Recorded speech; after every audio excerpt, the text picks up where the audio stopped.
Welcome to Business Connection. I'm Liz Spencer. We have a wonderful guest in studio today with me. It's Cesar Morales. He's owner and director of ACE Academy. Yeah.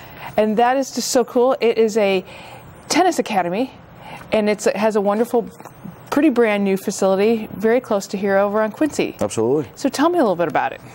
Well, ACE, we started a long time ago. We've had an existing clientele with, we really specialize in juniors, even though we do have some adults that have been with us for years. And the idea came, again, many years ago, and we had a chance to move into this brand new facility for us at the end of August.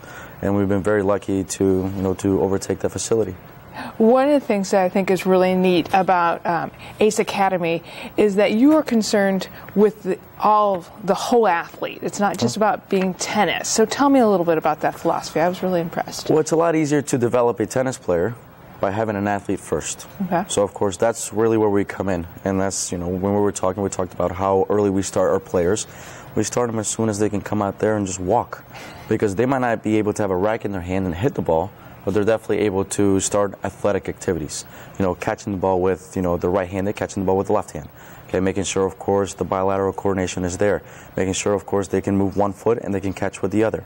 So anything that's going to make them a better athlete for us later on to really instruct them in the tennis department, it's going to make our life a lot easier. And I think that's awesome. And I've often thought, I played both softball and soccer, that I should have played tennis. Mostly because it's a sport that can carry on for a majority of your lifetime. For sure. And the crossover is great. But you are very much in favor of your tennis players playing soccer and playing basketball. You got it. Well, pre-puberty, we want our players playing as many sports as possible, especially complement, our tennis, right, which of course is our cup of tea. Because that's going to help them. For example, soccer. When you play soccer, it's a lot of, side-to-side lateral movement, forward and back, a lot of diagonals. You move everywhere. It's a 360-degree movement when it comes to soccer. We want our players to have that ability as tennis players. They have to have them multi-directional. So. That's awesome. And you've done another smart thing, I think, with your courts. Tell me about your courts. They're different colors, but they also mean a lot. So. Well, the idea or the philosophy is the different colors. Even though you go to our facility, they're all beautiful blue, which very similar to the Australian Open, which is coming up. Neat. But we do have our red courts, which are 36-foot courts. They do cater to the athletes that are going to be from anywhere from 4 to about 7 years of age. Okay. We do have our 60-foot courts, which are called the orange courts. Okay, those cater from anywhere from 6 to 11. And then, of course, we have the courts that we're all familiar with, the 78-foot courts, which we see in the local park or we see at the local clubs or whatnot, that are going to cater for the kids, again, from 12 until the adults, until we play. And the whole idea is to have modified equipment. Okay, like we were talking before, we're not going to send the kid out, if he's a baseball player, to go play in Wrigley Field or in U.S. Cellular Park. We want him to play them in a modified equipment or a modified field, so of course it's relative to them. Right. Okay? We're asking these kids to play an adult game when these kids have to be playing a kid's game, okay, and of course progress along the way. Well, and I think you really hit on it, that they're kids. Absolutely. For sure. And sports and athletes are big business across the board, so everybody's trying to tap into that, for good or for bad. But so it's refreshing to hear that you're actually concerned with them being kids. Well, no doubt, and it's fun to come into an environment like ours, and it's strange to some people that have been in other clubs or facilities or other sports, and you might come into our facility where we have one court of players that are training hard, and then another court they're playing wall ball or playing basketball or playing soccer, and then we have another court where they're actually, with our younger guys, they're playing bags, okay, where they're working on their coordination. So it allows them to have more fun, more freedom to explore, but also to develop the athletic sense that's going to help them in the future to become the best tennis athletes that they can be. So how does somebody get started with ACE? If I have an elementary or a junior high kid and I want to sign them up for tennis, what's that going to look like with you? Well, we're in the world of cell phones. Okay, email, text, call. You call me. Hey, we want to come in. We want to see what this is all about. And we have the guys come in for an evaluation. Okay. Because we can have a 6-year-old who, his athletic ability, it's wonderful already. But of course, the racket skills might not be there.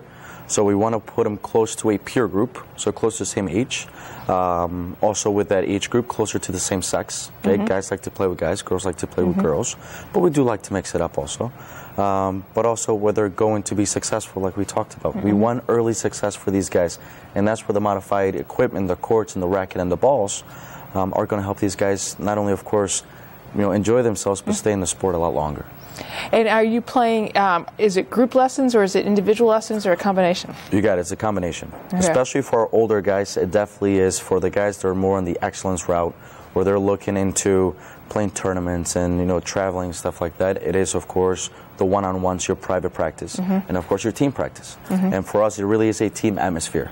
Okay, these guys, they travel together, we go to tournaments together, so it really develops that bond. Okay, and again, just like an academy, just what it is. But for our younger guys, just getting them into the sport, okay, they can come in just for team practices, okay, which we encourage over the one-on-ones, just with the coach. And they, again, develop the skills through the modified equipment and just their friends, just playing a game and playing the sport. I think that's great. I think tennis suffers a little bit from a PR crisis right now, but it's really thriving here and in the world. It's sneaky. It's a sneaky sport here, okay, in the U.S. for sure, because we don't have that great American talent, at least on the male side. We still have, of course, Serena, who is, still up there in your face. Who's, she's wonderful and she's a good, tennis role model for our kids. But we don't have, the rest of the world has Rafa Nadal and has Roger Federer and Novak Djokovic. Three different countries, all come from pretty much Europe, but it's thriving and booming over there. And South America is the same thing. But the modified equipment that we're trying to use now here in the States has been long used over there. This is why they've been able to develop these athletes. While we are 10, 15, 20 years behind, where, of course, they've done it already. Well, now we've got a real competitive advantage with you and Ace Academy. I hope so. So we appreciate you stopping by, telling us a little bit about it. I think that's awesome. We wish you tremendous luck, and we'll be checking back in with you to make sure you're doing okay. So I appreciate it. We're going to be right back with more Business Connections. Stay tuned.